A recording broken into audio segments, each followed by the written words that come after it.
श्रद्धेय स्वामी जी, समय बचाने के लिए सभी केंद्रीय मंत्रीगण प्रज्ञा प्रवाह के इस द्वैवार्षिक लोक मंथन आयोजन कार्यक्रम के इस वर्ष के सभी संचालक गण, उपस्थित सभी स्वागत समिति के सदस्य, सुधीजन, माता भगिनी,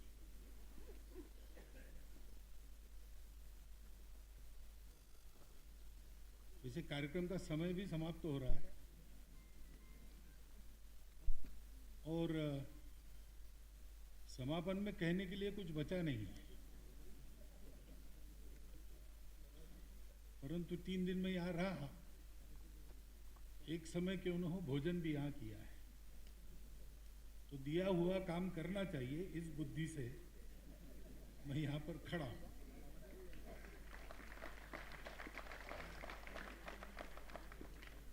लोक, सृष्टि और धर्म, इन तीनों के उत्पत्ति का समय समान है, ये साथ चलते हैं और प्रलय तक रहेंगे, इसलिए सनातन है।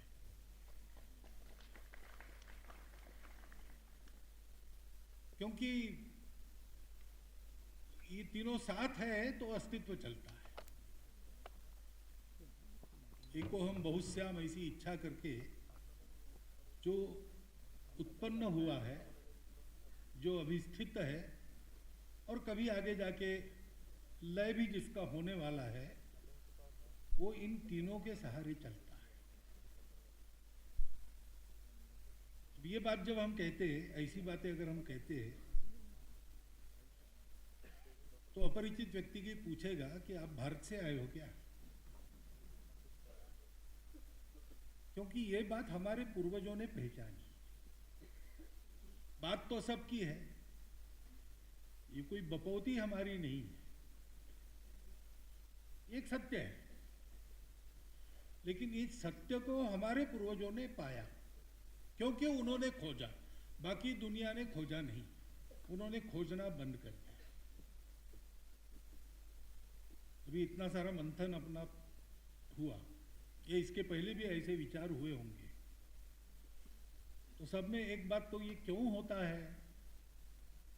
आनंद के लिए होता है, सुख के लिए होता है, संतोष के लिए होता है। उसकी राह में जड़ चेतन चराचर सृष्टि भटकती है, तो उस सुख को पाने के लिए सब लोग जाते हैं। अब कुछ पाना है, खोजना है, तो साधन तो अपने प्रकृति ने जो दिए हैं हमको, वो सब बाहर देखने वाले हैं, तो पहले तो बाहर ही खोजा जाता है। लेकिन बाहर खोजते हैं तो एक बात पता चलती है कि बाहर खोजने से मिलता नहीं, कभी लगता है मिला, लेकिन वो फीका पड़ जाता है, शाश्वत सुख नहीं मिलता। तो बाहर नहीं है, लेकिन सब कुछ बाहर का, बाहर देखने का दिया है, बाहर का खाने का दिया है, बाहर ही करने का दिया है, इसलिए उसमें रहना पड़ता है, तो रहते हैं, ऊब भी जाते हैं, उससे मुक्ति भी चाहते हैं। इस अवस्था में फिर रुक जाते हैं कि बस हो गया, यही है। मनुष्य जन्म लेगा, उसको कामनाएं वासनाएं दी है, उसको पूरा करने के लिए दौड़ता रहेगा,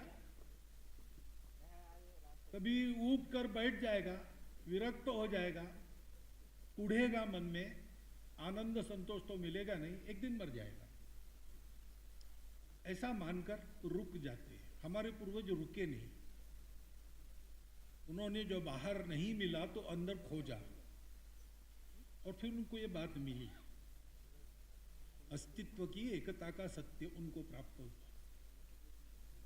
और उनको ध्यान में आया कि जो कुछ है वो वही है, दूसरा कुछ नहीं है। उसको है इच्छा कि अलग अलग रूप में आविष्कार हो, इसलिए विविधता है। वो कुछ देर तक चलती है, उसके बाद एकता ही एकता है।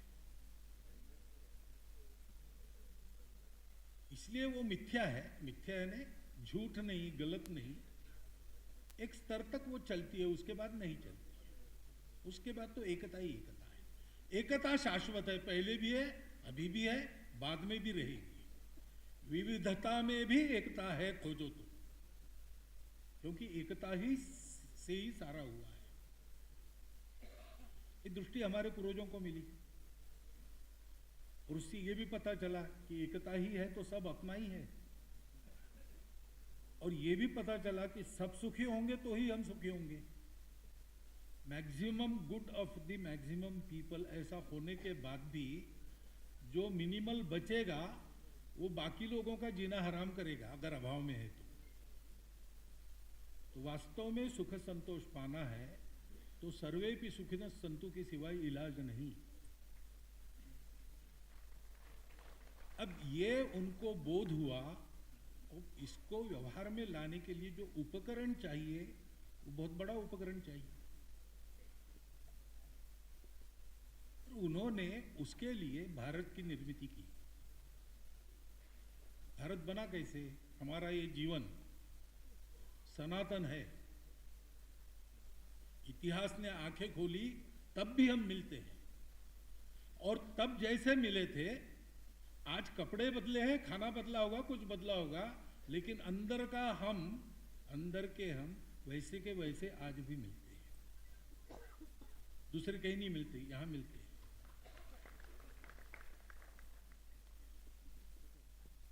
क्योंकि ऋषियों ने ये सोचा कि ये सबको देना अपना कर्तव्य बनता है, उसका उपकरण एक राष्ट्र होना चाहिए। तब से चला आया हुआ ये सनातन राष्ट्र है। भद्रम इच्छन्त ऋषिय सुरविधा तपो दीक्षा मुख से दुरग्नि ततो राष्ट्रम बलम ओजश्च जातो। ये ऋषि कहाँ रहते थे? वनों में रहते थे। ऋषि गृहस्थ थे, खेती करते थे। अरण्यों में और कृषि में जो जीवन का अनुभव हुआ, उससे हमारे लोक, हमारे शास्त्र सबकी उत्पत्ति हुई। कितना बड़ा उद्यम हुआ होगा उस समय भी। हिमालयम समारभ्य यावद इंदु सरोवरम, पूरी भूमि में तब से आज तक व्यक्ति साक्षर है कि निरक्षर है,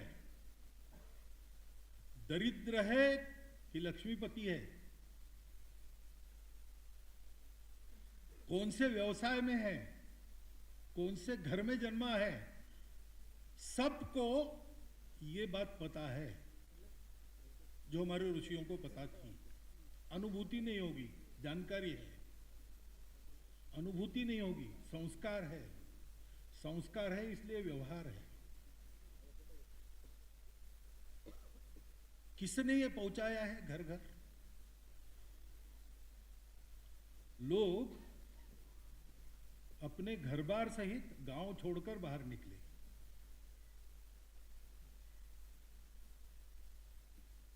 घर घर में ये पहुंचाना है ज्ञान। विद्या अविद्या दोनों,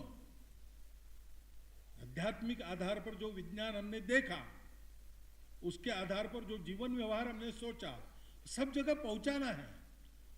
ये सब लोग गए हैं। जिनको आज हम वनवासी आदिवासी कहते हैं, जिनको आज हम घुमंतु कहते हैं,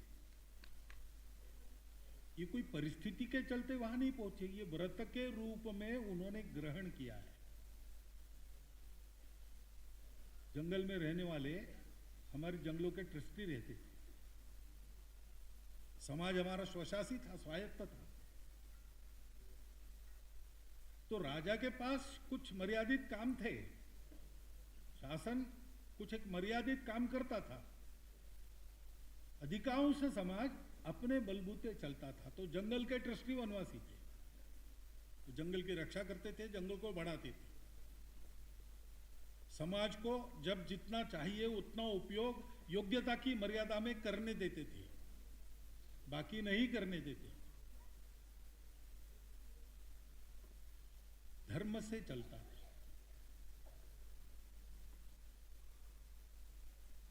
सुप्रीम कोर्ट के एक निवृत्त न्यायमूर्ति जी से मेरी बात हुई कुछ वर्ष पहले।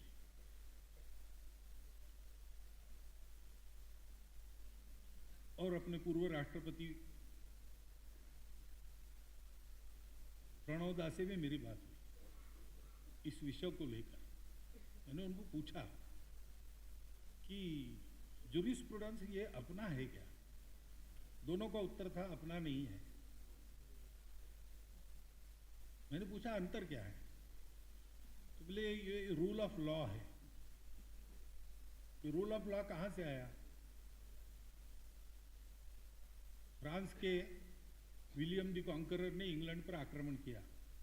एंग्लो सैक्सन लोग वहां रहते थे, नॉर्मन और सैक्सन दो प्रकार की और जमातें थी।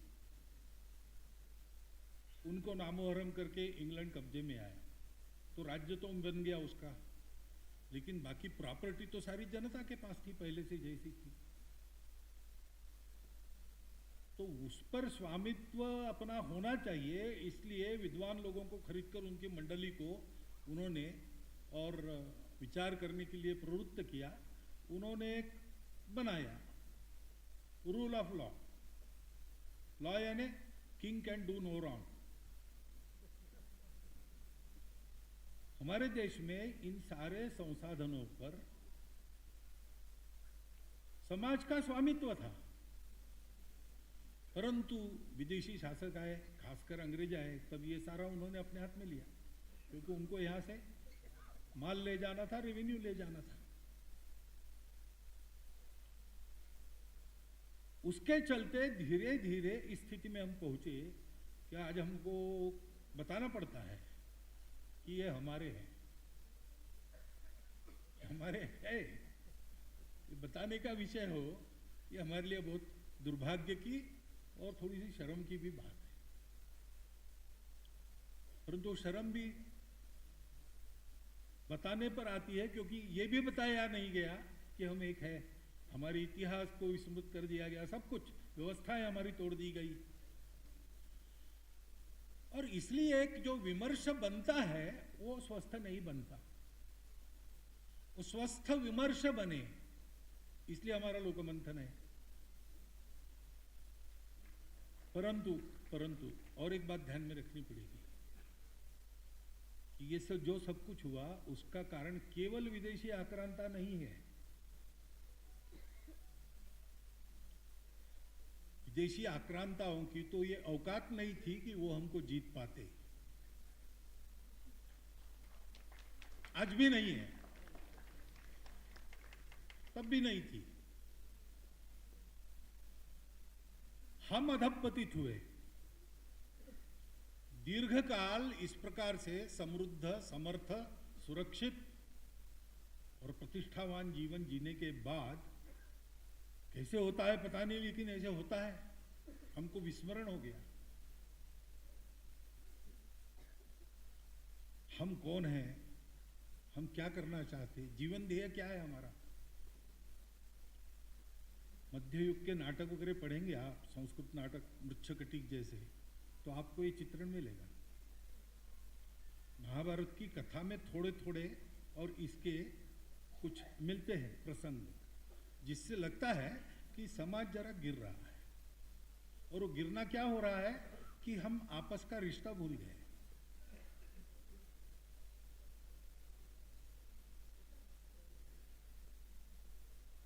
क्यों भूले? क्योंकि जीवन ध्येय बोले। ये जीवन ध्येय दिया था हमारे पूर्वजों ने कि हमारे राष्ट्र का निर्माण किस लिए है। एतद् देश प्रसूतस्य सकाशात् अग्र जन्मनात् स्वम स्वम चरित्रम शिक्षेरन पृथिव्याम सर्वमानव। ये सब साथ कैसे चलाना, भौतिक जीवन आध्यात्मिक आधार पर, अर्थ काम ठीक चले, मोक्ष भी मिले, इसलिए धर्म का अनुशासन। तो धर्म क्या है? इतनी सारी विविधता है, लेकिन इसके एकता को मन में रखकर कैसे व्यवहार करना, ताकि सब अपने अपनी विविधता को सुरक्षित प्रतिष्ठित रखकर साथ मिलकर चले।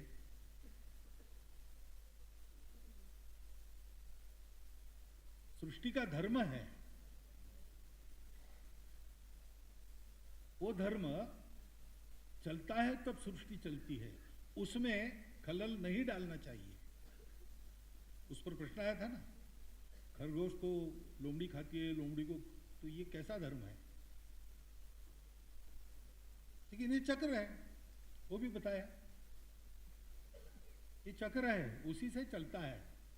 शिबिराणा की कथा में, और शिबिराजा के दरबार में वो कबूतर आता है, शिबिराजा उसको छुपा के रखता है, उसके पीछे बाज आता है और पूछता है वो कबूतर कहाँ है, खाना है। तो शिबिराजा कहता है नहीं, वो मेरी प्रजा है, मेरा आश्रय लिया है उसने, मैं नहीं खाने दूंगा, उसको बचाना मेरा धर्म है। तो वो बाज कहता है कि राजा तुम धर्म की बातें कर रहे हो, लेकिन प्रकृति ने मुझे धर्म दिया है, मैं उसको खाऊंगा। मेरा धर्म समाप्त करके तुम अपना धर्म रखना चाहते हो, यह धर्म नहीं है, यह धर्म है। और शिबिराणा कहता है कि तुम्हारी बात ठीक है, तुम्हारा वो धर्म है, मेरा ये धर्म है। तो रास्ता ऐसा है कि तुमको कबूतर ही खाना चाहिए, ऐसा नहीं मांस खाना है, तो कबूतर के वजन के बराबर मांस मेरे बाह का ले लो। अपना देकर धर्म की रक्षा करना सृष्टि का धर्म है। खेती में मेंढकों को काम है, वो कीड़े खाते हैं, तो फसल पर बीमारी नहीं आती। एक बार किसान गए विनोबा जी से मिलने, और उन्होंने कहा कि वो आजकल बीमारी बहुत हो गई फसल पर। तो विनोबा जी ने कहा और मेंढक बेचते जाओ, और मेंढक बेचते जाओ, क्योंकि वहां से लेबोरेटरी के लिए मेंढक पकड़कर दिए जाते थे। तो विनोबा जी का कहना था कि मेंढक के कारण वो कीड़े समाप्त होना बंद हो गया, क्योंकि मेंढकों को आपने दे दिया उधर, तो बीमारी बढ़ रही। अब मेंढक हिंसा कर रहा है कि नहीं, कीड़े खाकर हिंसा कर रहा है, लेकिन उस हिंसा के कारण बहुत सारी बातें बच जाती है। सृष्टि का धर्म है, उस चक्र को पहचान कर उसके साथ चलना, तो हम सब सुरक्षित रहते, सृष्टि भी फलती फूलती है। हम इस प्रकार देते हैं, वो हमको देती है। इसका चक्र का उल्लेख हुआ यज्ञ चक्र, एवं प्रवर्तितम चक्रम नानो वर्त्युयते में बताया। ये सारा धर्म सिखाना दुनिया को, ये हमारा जो जीवन ध्येय था हम भूल गए। हमने आपको अपने आप को मर्यादित कर लिया, मर्यादित कर लिया इसलिए भूल गए इसलिए फिर संबंध टूट गए, संवेदनाएं बंद हो गई, स्वार्थ आ गया। और इसके चलते हमने ही धर्म के नाम पर बहुत अधर्म किया है। इसलिए स्वामी जी ने जब कहा कि प्रकृति, संस्कृति और विकृति, तीन आयामों में चलने वाला लोग प्रकृति के अनुसार संस्कृति की ओर बढ़े, लेकिन विकृति की ओर न जाए, ये भी देखना पड़ता है, वो देखा नहीं गया। इसके कारण हम दुर्बल हो गए और मुट्ठी भर लोगों के भक्ष बन गए। तो हमारा जो उद्यम है उसके दो काम हो जाते हैं। संत तुकाराम महाराज हो गए, उन्होंने एक प्रसिद्ध उक्ति है उनकी, रात्रंदिना आम्हा युद्धाचा प्रसंग, अंतर्बाह्य जग आणि मन। रात्रंदिन हमको युद्ध का प्रसंग है, अंदर अपने से लड़ना है, बाहर दुनिया से लड़ना है। किसी ने कहा होगा कि आप तो हरिनाम जपते हैं, इतना अत्याचार चल रहा है, हाथ में तलवार लेके लड़ते उड़ते तो है नहीं। तो उन्होंने कहा हम भी लड़ते हैं, अंदर अपने से लड़ना पड़ता है, बाहर। हमारा कार्य ऐसा ही दो धारा कार्य है। हमको अपने समाज की स्मृति को भी ठीक करना है, क्योंकि उसके क्षीणता के चलते ये सारी समस्याएं आज जो दिख रही, वो भी एक बार ये याद हो जाए कि हम एक ही है। जो महामहिम राष्ट्रपति जी ने यहां पर कहा, वनवासी, गिरिवासी, नगरवासी, ग्रामवासी हो, सब भारतवासी है। और ये केवल भावनिक आह्वान नहीं है, ये रोकड़ा सत्य है, बिल्कुल ये रोकड़ा सिद्ध सत्य है। ऐसे ही ये सत्य है कि संपूर्ण जीवन को पहचान कर उसका ठीक ठीक रखरखाव करने वाली जो संपूर्ण दृष्टि चाहिए वो भारत की दृष्टि है, बाकी किसी के पास वो नहीं है। अभी अभी जहां से हमने शुरू किया अंदर देखना, वहां पर विज्ञान पहुंच गया उस दहलीज तक। आजकल कुछ शास्त्रज्ञ ऐसा कह रहे हैं कि everything started with the pre existing universal consciousness, यहां तक वो आ गए। अभी तक कणों की बात करते थे, जड़ता की बात करते थे, अब कह रहे जड़ता भी उपजी। पहले कहते थे कि चैतन्य उपजा जड़ता से, अब कहने लगे हैं कि नहीं, जड़ता का भी निर्माण हुआ चैतन्य से, और वो पहले से था और वो विश्वव्यापी है। अब ये उनका गणित कहता, उनकी थ्योरी कहती, इसकी अनुभूति उनके पास नहीं है। उस अनुभूति को रखने वाले आज भी भारतवर्ष में जगह जगह मिलते हैं। उनके एडवर्टाइजमेंट एजेंसीज वगैरह नहीं है, लेकिन वो है और लोगों को उपलब्ध रहते हैं। हमको ये करना है कि हमको भारत के इस विस्मृत अस्मिता को फिर से परिचित कराना है। तो ये बातें तो हो चुकी है, परंतु बात है हमारे लिए कठिनाई सबसे बड़ी ये है कि हम भी जो पले बढ़े हैं वो उसी पद्धति में पले बढ़े हैं जो इसकी विस्मृति कराती है। इसलिए कभी भी हम भी कहते हैं कि भारत का तत्वज्ञान विज्ञान सम्मत है। हमको विचार उल्टा करना चाहिए, विज्ञान भारत के तत्व से सम्मति पाकर रहा है कि नहीं। वो दिन आने वाले हैं। धर्म अपना विज्ञान सम्मत है क्या? मैं कहता हूं कि विज्ञान धर्म सम्मत है कि नहीं। आर्टिफिशियल इंटेलिजेंस, आज वैज्ञानिक भी कह रहे हैं कि है तो सही, लेकिन इसके एथिक्स, तो एथिक्स की बात तो पहले आती है ना। शक्ति किसके हाथ में है? आपको आज सुबह ही बताया, विद्या विवादाय धनम मदाय। तो खलता और साधुता, फर्क इसका है। साधन सबके लिए है, कौन पाता है? उपयोग करने वाले की बुद्धि कैसी है, हृदय कैसा है। उस बुद्धि को, हृदय को तैयार करने वाला भारत का विचार है। हमको भी उसके साथ तादात्म्य, ये जो सारे प्रश्न वगैरह आते हैं ना, वो क्यों आते हैं कि अभी भी हम उस चौखट में अपना विचार कर रहे हैं। ऐसे नहीं होगा, वो चौखट एकदम अलग है। भारत की अपनी चौखट है, उसमें तर्क को स्थान है, उसमें विवेक को स्थान है, उसमें अंधश्रद्धा बिल्कुल नहीं है। हमारे यहां फेथ नाम का शब्द नहीं है। We don't believe. हम स्वीकार करते हैं परीक्षा के बाद। संतः परीक्षान्यतर्थ भजन्ते। रामकृष्ण परमहंस को पूछते हैं कि आप बता रहे हैं, आपने देखा है क्या? ऐसा पूछने वाला विवेकानंद बनता है। लेकिन उसके लिए तपस्या करनी पड़ती है, और तपस्या हमको करनी पड़ेगी।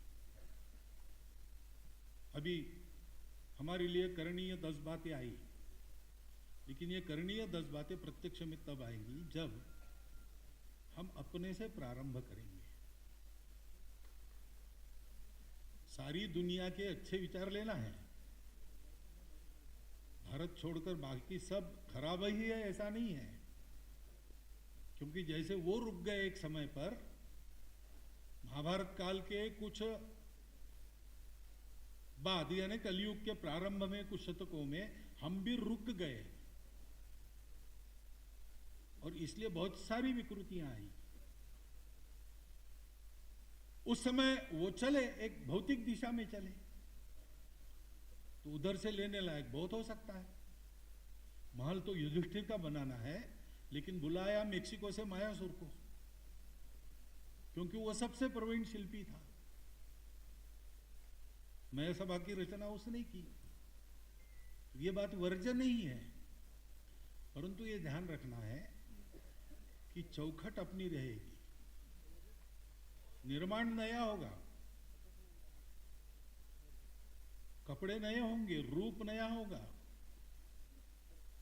परंतु आत्मा वही होगी, तत्व वही होगा, काम वही करेगा।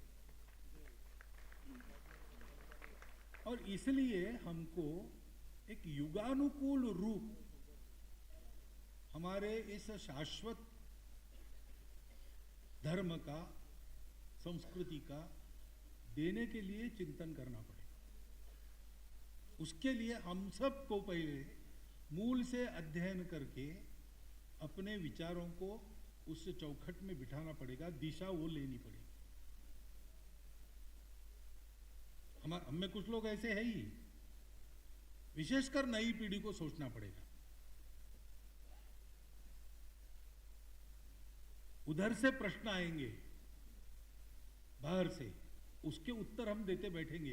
ये खेल हमको नहीं खेलना,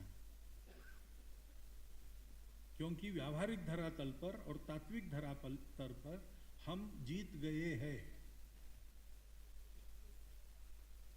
जीत गए हैं। हार जाने के बाद भी हार दिखानी नहीं है, इसलिए गाली देना बहुत होता है। ऐसा कुछ हो रहा है। अभी कुछ चुनाव हो गए ना कल परसों में, अब देख लीजिए, ये वहां चलता है। लेकिन हम जीत गए भाई। सारी दुनिया लड़खड़ाई है। 2000 सालों में जितने प्रयोग हो गए हैं, ईश्वर को मानने वालों के, न मानने वालों के, व्यक्तिवादी, समाजवादी, सब प्रकार के लोग प्रयत्न करके थक चुके हैं, लड़खड़ा रहे हैं, भारत की ओर देख रहे हैं। हमको क्यों उन प्रश्नों के जवाब देने हैं? उनके ग्राउंड में जाकर थोड़ी कबड्डी खेलनी है उनके नियमों से। हमको अपने ग्राउंड में दुनिया को लाना है।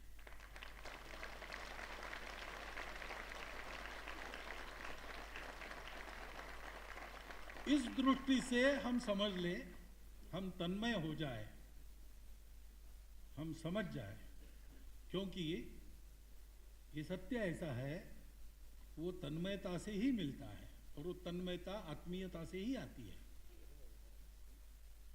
ताही अहीर की छोहरिया छछिया भरी छाछ पे नाच नचावई, ऐसा है ये। शेष महेश गुणेश दिनेश सुरेश जाओ निरंतर ध्यावई, जाहि अनादि अनंत अखंड अछेदा वेद सुवेद बतावई, नारद से शुक्र व्यास रटे पछी हारी थके पुनि पार न पावई, ताही अहीर की छोहरिया छछिया भरी छाछ पे नाच नचावई।